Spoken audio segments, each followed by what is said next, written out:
So we're back in the front lobby of the museum, and I want to show you some of the stuff that Max Garret has donated to our museum. I've added, just for some visual beauty for the museum, the Penn State and Illinois banners, since Max was a coach at both schools and was very successful. Let me start way back when Max Garret was born, Max Goldstein. Now, he learned to fence at Townsend Harris High School in New York. Townsend Harris is a very famous school in history because it had only two teams, a chess team and a fencing team. And that's one of the things that made people think, oh, chess and fencing, which I happen to disagree with that analogy, but that's what they had there. And he started with Mr. Montague, who was a Hall of Fame coach, and then later he learned to fence, continued to fence at City College under Joseph Vince. Here's Joseph Vince, by the way, right over here, who was the 1925 National Saber Champion and went to become a businessman with Joseph Vince Fencing Equipment Company. He made beautiful clothing. He had a store in New York and Beverly Hills also. So Max Goldstein is now at City College of New York doing very well as a fencer. He graduates and he can't find a job. So Joseph Vince says to him, Max, look, with a name like Goldstein, you're going to have a problem. Make up some name that sounds more Christian. So he just made up the Garret name, and immediately he had job interviews with his college degree, and he ended up going off to the University of Illinois. Working in the physical education department, he got his master's degree, by the way. And then from there, after World War II, where he served, he came back to the University of Illinois, where all four of his children graduated college, by the way. And Max became the first coach that I know of to teach wheelchair fencing in the 1940s. Okay? And they started a whole program at Illinois working with people with disabilities.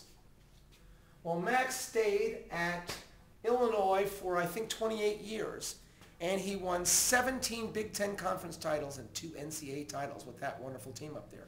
Here are some of the pictures from Illinois that I got. This picture actually was given to me by Abby Silverstone, who's been living in California for some years. And it's, of course, got Art Shanken is the most famous of these guys in the picture. And also we have Mr. Sentman, and there's Abby Silverstone right there. So, Silverstone learned to fence in Canada, by the way.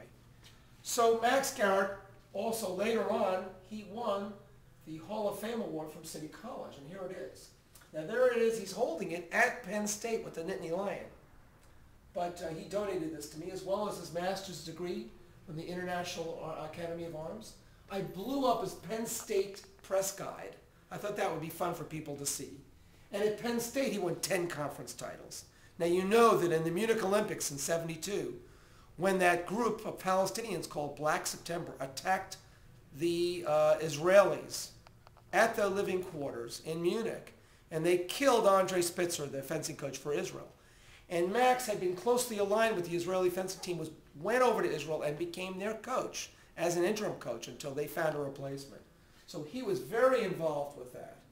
I have other thank yous from him, Penn State coach things. Here's a thank you from the St. Louis Division for Max Garret. So Max is in the United States Fencing Hall of Fame, which of course he helped to found in the 1960s.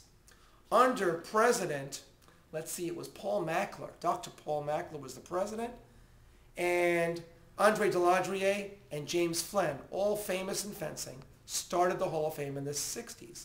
And then from there, the 90s, it became the U.S. Fencing Hall of Fame, but then it was the National Fencing Coaches Hall of Fame. So that's the story of some of the things that Max Garret has done. A great coach, a great man, gave a lot of his time, and his wife Diana also donated a lot of things to our museum, including some of his medals, thank you medals, just for his time and organizing of tournaments in the United States. Now I draw your attention across the room. Right over here, I have a display dedicated to Hall of Famer Leo Nunes. Leo Nunes was taught by Papa Nadi in Livorno, or what we call Leghorn, in Italy.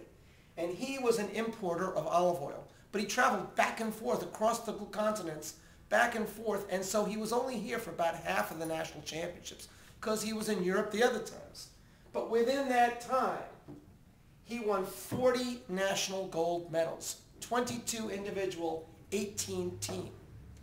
Now, here is the first Metropolitan Trophy for Sabre ever awarded It's a bronze made in Austria. And this bronze was awarded to Mr. Nunes when he won the first saber title. Now, if you look up here, you can see he is holding the one and only trophy that they bought. It was purchased at B. Altman and Company, 34th Street and 5th Avenue, right across from the old Empire State Building. Now, this trophy later was won by Norman Armitage, another Hall of Famer, 17-time national titles. And when Constance Antonsen died a few years ago, an art dealer bought it in San Francisco, looked on the internet, found that I had this picture on the internet, and offered it to me, and I purchased it from San Francisco. Mr. Nunes here, I have pictures of him fencing George Callan, another Hall of Famer. And I have, this is a photo of a portrait that his family has. And this stuff, some of this was donated by Edward Nunes, his son, who I contacted many years ago to let him know of my interest in his father. So I'm thrilled to have this display about Leo Nunes, who is an incredible legend in our sport.